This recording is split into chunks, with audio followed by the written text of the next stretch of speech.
Alright, here's my next video. Okay, so where I left off, essentially, I'd like to pick up on something that I lost yesterday when I tried to upload it. There is actually a situation now where you guys are probably likely familiar where people were going out to see the sunken Titanic, and many people who paid the money, this was going back like just a few months, probably back in the summer. I was actually at my retail job, Super Target, um, where I had been reemployed previously, not the same location, but the same company.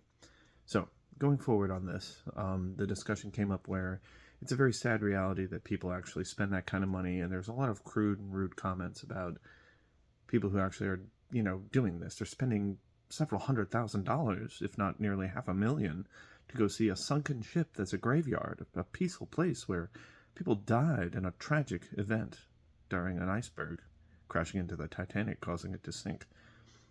Whether or not those are the facts that stand by proven, it's no doubt that the Titanic is a funeral place under the sea deep within that is very dangerously deep, to the point no different than climbing Mount Everest, where if you try to go down that low, no matter that high, you risk your life. So, now people, in this time and day and age, believe it or not, are actually risking their life to see one last fleeting moment of our world, to watch the last of the icebergs from the North Pole, the South Pole, Greenland, because Greenland's not green, it's cold, it's icy. A lot of people forget that. Iceland is where it's green. And you wonder why they called it that, but it is what it is. Regardless, the fundamental sad part is that there are people that are risking their lives every day to go out and see these places, and they're basically doing this on their own free volition. But we are actually witnessing a moment of which I just ran into a Facebook post yesterday about people talking about how we remember the 90s, and I made a big long post and a big comment on it about the fact that we shouldn't be bittersweet remnants on things of which we can't get back, things that used to be. We are no longer in the 90s. We're no longer in the 80s and those generations from before there and times the generations therefore after. We all have incurred the same situation growing up. We wonder what's going on with our current generation, what happened to our past generations, and why things are the way they are. Some people still remain to be bitter and vindictively grim and forecasting the fall of whatever generations there before them and where their generations are headed. There's the recklessness of those who rush to have kids too soon and rush to be a single parent. And then there are those who just chose to be completely abstinent and cut out from all connections. And then we talk about those two events of which I mentioned, people going to, either go down to see the bottom of the sunken Titanic, which I don't think is as big of an event as what most people can even afford to even attend to see, and those of which who still climb Mount Everest every year. And then now we got the newest, craziest, and most unbelievable thing, which has got to be hitting hard for anybody who's thinking about this. They've been talking and predicting about sea level rise, and as icebergs sink, the basic analysis to the scientific discovery is that if you put an ice cube in a cup of water and you melt it, it displaces the volume in the water because that ice is added to it. And the same thing's going to happen when the ice in the oceans all throughout the world melt. And what people are doing now to pay tribute to this is they are going out to see this like it's some form of, I guess you call it, last documentary, a time capsule of moment. They want to be there in this precedent moment of history to see the last of the icebergs. And people are actually dying in the process of doing this. People are giving their lives at risk for these events. You can look it up online. I encourage you to do it. For anything else in regards to a lot of the topics that I discussed, this goes in paramount with events that are precedent, back on topic to me touching onto that aspect of, talking about what has happened to the internet. It's not the internet, it's the people. The people are what is making these events be the way they are. Same thing with the mental health crisis in our country. It's no question we have a mental health crisis. I live with someone who has a mental health drinking problem and is in full-blown denial. A very proud narcissist, boasts about the factor that they can drink excessively and hates my guts even though I've provided boarding and shelter, a legal place that's clean and suitable. And I only bring this up in a matter of discretion without mentioning the individual's name because this person would be proud to bash me for how messy my house is. I can actually show you guys how messy my house is. This house has looked this way since back before 2017, because when I first moved down here to Florida, I didn't actually follow through with a full setup of everything. And the same thing that this person and everybody else who's lived in my home has seen is how this room that I live in looks and how that room looks. or my downstairs looks. And the common denomination is basically to rag and hit me on the fact that this place is an eyesore. It's unattractive. It doesn't look good. Well, back in 2016, when I first moved down here, me as an individual, I had to work a individual job as a sole proprietor and driving school instructor. I was a very good driving instructor. I ran it for 3.5 years before the COVID pandemic took down my business. And I didn't complain and cry when all the big places in the world sucked up all the loans back in 2020 and cry blame as if I was deserving of that money. I actually took my own money and built my own business. I didn't go asking for a handout. And sooner or later, I'm going to be moving to the next step when I move to Virginia to consolidate and take over the former business that my dear good friend and co-partner, unaffiliated business partner, since we're not signed in legal documentation, when I take over to run his driving school, which is a free enterprise. It's not a place that can be bought or sold. It's a literal, clean, authentic educational program that has been built and funded, but it's worth well over $500,000. And I'm very proud to say that I've become the new owner. And what I'm going to do is put forth the teachings in education that I never had the privilege of doing, since my ethic is about quality. It's always about quality over quantity. The amount of words someone can say, the amount of things that can be done, it's about the actions and the principle of what work ethic can be put forth and put to good use. And the same I stand by, believing that those who throw their life away to climb Mount Everest, go to the bottom of the ocean, or see the last of the icebergs and die in the process of these events, whether or not they're happening in large scale to even be quoted as the worst case scenario. Common most leading death in America is actually, they say mosquitoes because mosquitoes spread the most disease, but there is cancer.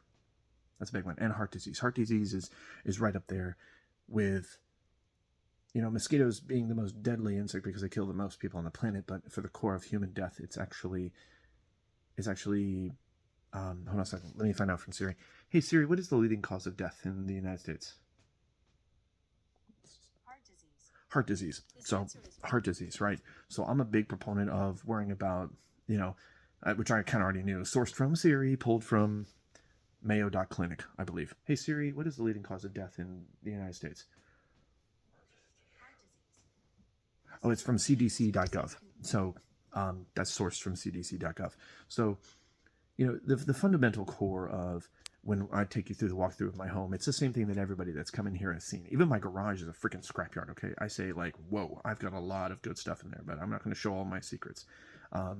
I've discussed topics of discussion as to where I come from. I'm a furry, I'm an old soul, I'm an LGBT community member as a demisexual person who, in case you don't know what demisexual means, it means a person who can only really identify with another person once a bond has been formed. I try to make bonds and keep connections with everybody that I meet, but some people are so introverted, they have lost touch with even themselves. And I've met a person who is a pretty much blatant introvert, but also a full-blown narcissist. When I say narcissist, and back on the topic of what he saw when he came into my home, let me take you through a quick walkthrough of what my house looks like downstairs, apart from what's in my room. I have a very nice, I've got lots and lots of movies. In fact, I've just thrown stuff on the floor, and I have so many movies that it's just insane how many movies there are. It's like a book library. And of a room. I'm not proud of what I'm dealing with, but once my garage gets cleaned, I'll get to it. And I even have a Christmas tree that I'm just storing over there that I haven't even gotten to. So let me take you through a quick tour of my home. All right.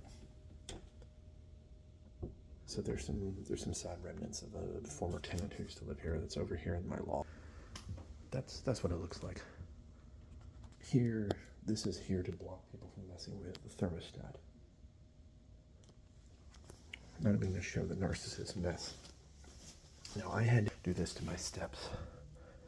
I had to physically plastic step my steps because people stopped caring 3 years ago about taking their shoes off every time they come up. And these are cheap contractor carpets, so they catch dirt very quickly. Sadly, the narcissist is in his room. I can hear him talking on the phone, but I really don't care. I used to have canary cameras all around my house to protect people from falling down the stairs, for one, and so forth. I had to actually take these away because the narcissist decided to try to knock off one of the cameras that I had upstairs on the upstairs landing, which was, as we climbed the steps, covering the view of his room. So he doesn't think I'm trying to violate his privacy. It was right there. He actually took it off and put the camera here back on the 30th so that somebody would trip over it. It was right here. He put it right here perfectly, symmetrically. He placed it right here. It's a very small little camera. It's only about that big, about this wide on both sides. circumference. Like he placed it right here so somebody would trip over it as they stepped down. And came back and smacked it down. And he's 49 years old, but he has no respect for me or my home. He talks all kinds of crap. He tells me my family doesn't love me. He tells me that I'm a piece of shit. You know, he calls me a piece of shit. And he likes to repeat that. He threatens me with all sorts of horrible tendencies. And I have withstanded the abuse and the verbal gaslighting. He even went as far to tell me I'm nothing but a mental patient. I'm mentally unwell and all this other stuff. But this dude, since he's lived with me, he's drank over 1,700 cans of beer, and he boasts about his drinking accomplishments. Now, walk in, this is what you see.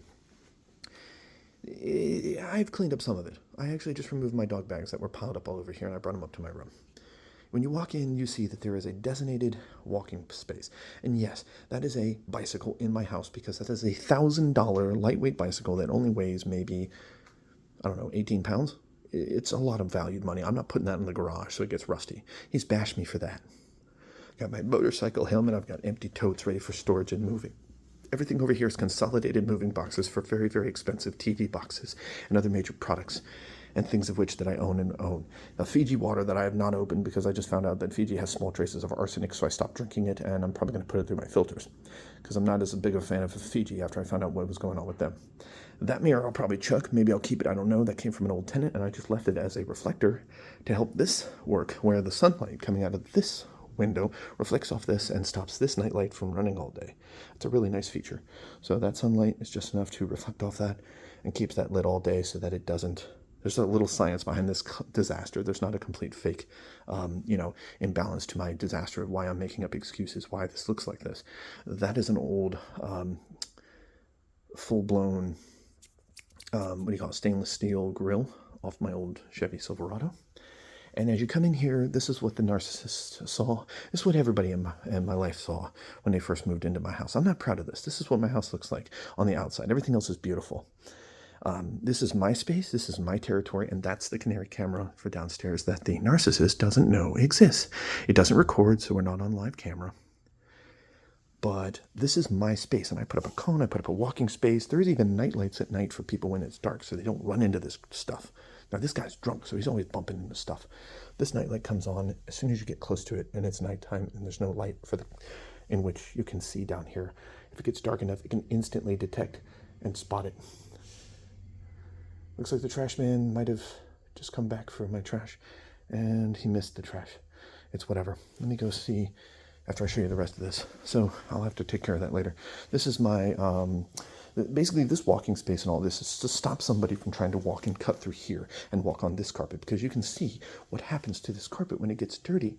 You can see that those are actual stains that could be taken out with a very good product steam cleaner. I'm not proud of the remnants that are in here. Now, in here, unfortunately, this is where the narcissist uses my deep chest freezer to put his food on here and eat off of this. And he stains these wonderful driving school magnets. So you know he's not a nice person. He's intentionally spilling food and remnants on this that I have to wipe up and clean frequently. And you can always tell because the white part of the magnet here, as I scratch this off, you get rid of the black spots and the other gunk that were left on here. Anyway, so this is my house. Very nice and wide in the kitchen, very roomy in space. And you probably noticed that I have a lot of refrigerators. That's my personal fridge. This is the extra public fridge. That is the fridge that came with the house. I put that microwave in myself not too long ago, and I put this stove in not too long ago. Nobody comes and cleans and wipes up their messes. I do. My two other roommates do, but the narcissist, he doesn't care. You know what his method of cleaning? He'll scrub it like this, he'll wipe it, and then he'll just flick it onto the floor. I don't do that.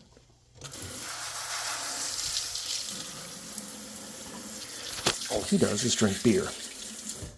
And that's all he'll ever do. Now, regardless of that, I have a fridge here that has to be decommissioned, but I'm using it as storage currently. So it's an eyesore, sure, but it won't be here much longer. And I'm going to be doing a full remodel makeover of everything down here, including purging and cleaning out this entire space so it looks like almost nobody lives here.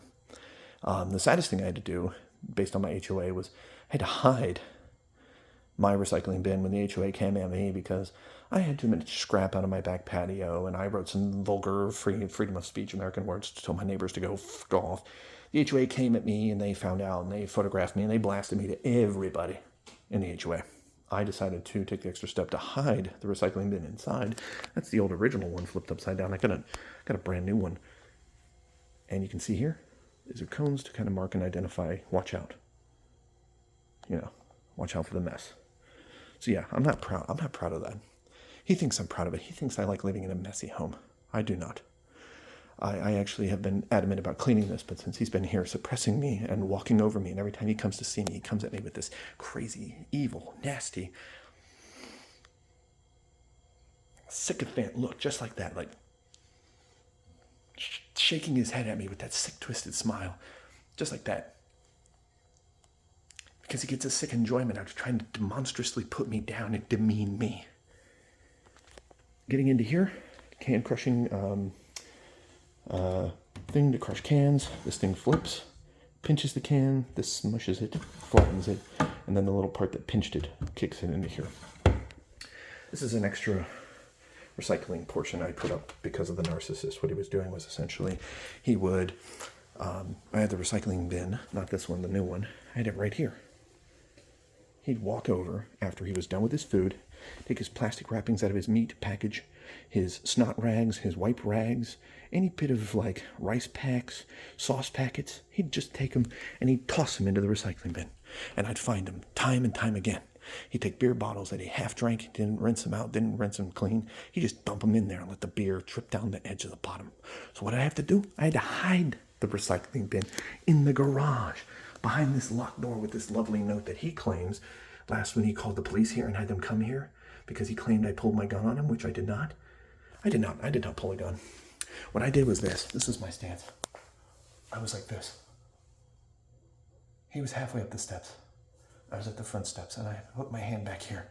He didn't even see me do anything except for make my hand like this, like I was going to grab something, but I had my hand and my thumb tucked into my belt like this. He didn't see a gun. There was no pulled gun. There's no weapon. He claimed that I tried to threaten him with a firearm. This is what I deal with. This guy drinks all day, every day. Yesterday he drank 12 beers in under 7 hours, 6 hours and 4 minutes. Since he's been served his former eviction, he's been forced to have to basically leave. But his drinking has continued. It's increased. It's regularly, repetitively, constantly, always doing the same thing. And what I think about when I think about other people struggling through their drinking, through their drugs, I don't hate this person. I have no animosity toward this person, but this person has hatred toward me. I didn't plan on my house looking like this. During the COVID pandemic, things were difficult. No money, no job, no way to make a life for myself. Couldn't go out, couldn't do fun things. I just let things stay steady while I was struggling with food and diet. I didn't have the strength to clean or do any physical work or labor. And then before I was into scrapping, and that's what my garage looks like. It's a full-blown scrapyard. I don't need to show that one. But anyway, to the testimony of what happened on that day. He called the cops. He made a claim that I pulled my gun on him. When they showed up here, I hid in my truck the entire time while he stood outside and watched me in my truck as he made up some crazy story that I was telling stories to other people about what had happened. The cops get here and they question me. I made him and the officers separate the both of us over 20-some feet away out in the front on my front sidewalk because I did not feel safe, and I still don't feel safe. He thinks that his stuff is allowed to just be out on my floor. That's what he's got right here. I'm looking at it right here. It's like his bin and his tote, and it's just out on the floor, and it's right where you walk in from right here. Like the moment you walk in here, you can't even walk a few feet with almost tripping into this stuff. It's right here out of view. Under here, under the camera. So essentially, he's got his stuff over here. I got my stuff over here. He loves to waste hot water. He'll leave this sink turned over like this, turned up. I'll come down and check it, and the hot water been used. When he's drunk and he does laundry, he'll sometimes re-dry the same dry clothes consistently over and over again just because he's spiteful and he likes to waste my electricity. He's a real piece of work. This is the fridge he uses for booze. This is the freezer he uses for food. And he doesn't eat anything except for like a couple of meals a day, if that barely. Most of his diet is consistent of booze. And I care more. Sadly, I even confronted him about this. It was back on September 3rd, I confronted him how I have more empathy toward all the hate he dishes at me. He didn't do anything but smile. He smiled. And the day that he got the cops here and he threatened to have me essentially shot by police, put me in that dangerous predicament, when he told, what he told me? He told me he enjoyed that day. He liked that day. He enjoyed every moment of it. I should be able to sue, but I can't. What can I do? The guy has no money. sue for what? For threatening to have me, setting me up and falsely reporting that I threatened his life with my own firearm. I'm a sensible gun owner. As you can see, I'm believing the Second Amendment. I'm a new age version of a Second Amendment carrier. I'm not those typical, like, Second Amendment, screw all you liberals, don't try to take my guns, I'll shoot you, or whatever, whatever typical Second Amendment type people do. And I'm not saying all are like that. I'm just saying there's plenty who will do it. Back on the topic at hand, for children who and adults who don't listen first, this is where you get into problems like this. People who don't listen and all they do is run their mouths and talk. He's threatened me with so much stuff, it's unbelievable. But what I want to get out on a last note today is that my whole purpose of why I upload videos and why I put a cause to effect, it's about sharing a form of empathy from my version to you, to get you to realize that I'm not in this for myself. I'm not in this to make money. I'm in this to help and try to do better for the world. I'm one person trying to make a difference with my voice to you, to hear me, and hope that you too can share your thoughts, your life, your experiences, your wisdom, your input. If you have something to contribute, you have something you want to be a part of, I am aiming for a better and better future than what we are witnessing in today's political leadership, which I'll get into that on a separate video topic. I think I've mentioned it before, but I'll do that in this next one. Thanks again for watching. The next one's going to be a whole lot shorter, so thank you again, and I really appreciate you watching this.